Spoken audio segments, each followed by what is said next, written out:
ഇറാനുമായി ഇനി ഒരു ചർച്ചയ്ക്കുമില്ലെന്ന് American president Donald Trump. Iran സൈന്യത്തെയും ഭരണകൂടത്തെയും പൂർണ്ണമായും തുടച്ചു നീക്കിക്കളയുമെന്ന ട്രംപിന്റെ മുന്നറിയിപ്പ്. അമേരിക്കയിലെ ന്യൂജേഴ്സിയിൽ നിന്ന് മധു കൊട്ടാരക്കര തത്സമയം ചേരുന്നു. ബ്രിട്ടൻ യുദ്ധത്തിൽ പങ്കെടുക്കാമെന്ന് പറഞ്ഞപ്പോൾ യുദ്ധം ജയിച്ചു കഴിയുമ്പോൾ വന്നു കയറുന്നവരെ പരിഹസിക്കുന്ന പ്രസ്താവനയാണ് ട്രംപിൽ നിന്ന് വന്നത്. മധു, പ്രതീക്ഷകൾ അസ്ഥാനത്താകുന്നു. പശ്ചിമേഷ്യയിലെ യുദ്ധമേഖങ്ങൾ വീണ്ടും ഉരുണ്ടുകൂടതല്ല, അത് നമ്മളെ കമഴ്ത്തി അടിക്കുന്നു എന്നുള്ളതാണ് ശരി. ഗുഡ് മോർണിംഗ് മധു. അമേരിക്കയിൽ നിന്നുള്ള പുതിയ വിവരം എന്താണ്? ട്രംപ് യുദ്ധം ജയിക്കാൻ തന്നെ ഉരുട്ടി തുടങ്ങിയോ?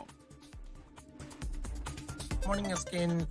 ഡൊണാൾഡ് ട്രംപിന്റെ ഇന്നത്തെ പ്രസ്താവന കാണുമ്പോൾ നമുക്ക് ശ്രദ്ധിക്കേണ്ടത് ട്രംപ് രണ്ടും കൽപ്പിച്ചാണെന്ന് തോന്നുന്നു. പ്രത്യേകിച്ച് ആദ്യം ഏതാനും ദിവസങ്ങൾ അല്ലെങ്കിൽ പിന്നീട് 4 ആഴ്ച പിന്നീട് 8 ആഴ്ച എന്നൊക്കെ പറയുമ്പോൾ US കോൺഗ്രസിൽ ട്രംപിന് അനുകൂലമായിട്ട് ഉള്ള ആ പ്രമേയം ഡെമോക്രാറ്റ്സ് കൊണ്ടുവന്നത് പരാജയപ്പെട്ടതായിരിക്കാം കുറച്ചുകൂടെ ശക്തമായ നിലപാടെടുത്തത്. ഇന്ന് രാവിലെ ഡൊണാൾഡ് ട്രംപ് പറഞ്ഞത് അതിശക്തമായ രീതിയിൽ ഇന്നത്തെ ദിവസം ഇറാനെതിരെ ആഞ്ഞടിക്കുമെന്നാണ്.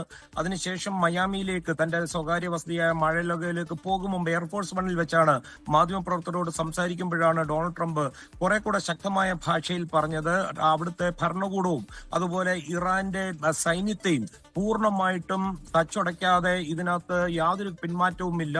അതുമാത്രമല്ല, ഇറാൻ പ്രസിഡന്റ് ഇന്ന് അറബ് രാജ്യങ്ങളോട് ക്ഷമ പറഞ്ഞത് വാർത്താ മാധ്യമങ്ങളിൽ വലിയ ശ്രദ്ധ പിടിച്ചു പറ്റിയിരുന്നു. ഡൊണാൾഡ് ട്രംപ് പറഞ്ഞത് അത്തരം ക്ഷമ പറയൽ തന്നെ കീഴടങ്ങലിന്റെ സൂചനകളാണ്. അതുകൊണ്ട് ഇനി കീഴടങ്ങുന്നതുമായിട്ട് ബന്ധപ്പെട്ട് അല്ലെങ്കിൽ ആരെങ്കിലും കീഴടങ്ങുവാൻ ബാക്കിയുണ്ടോ എന്ന് സംശയിക്കേണ്ടിയിരിക്കുന്നു എന്നാണ് ഡൊണാൾഡ് ട്രംപ് പറഞ്ഞത്.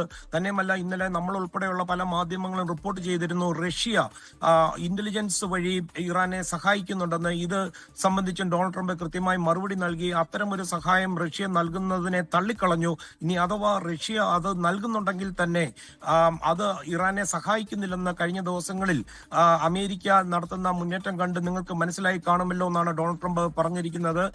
വരും ദിവസങ്ങളിൽ ട്രംപ് രണ്ടും കൽപ്പിച്ച് തന്നെ മുന്നോട്ട് പോകുമെന്നാണ് അദ്ദേഹത്തിന്റെ ഇന്നത്തെ മാധ്യമ പ്രവർത്തകരുമായിട്ടുള്ള ഈ റിപ്പോർട്ടുകൾ ബേസ് ചെയ്ത് നമുക്ക് പറയാൻ സാധിക്കുന്നത്. സ്കാൻ ലോകത്തെവിടെയായാലും ഏത് സമയത്തും 24 വാർത്തകളും ഓഗ്മെന്റഡ് റിയാലിറ്റി പാക്കേജുകളും എക്സ്പ്ലെയിനറുകളും വിശദമായി കാണാൻ ഞങ്ങളുടെ യൂട്യൂബ് ചാനൽ നിങ്ങൾക്ക് സബ്സ്ക്രൈബ് ചെയ്യാം.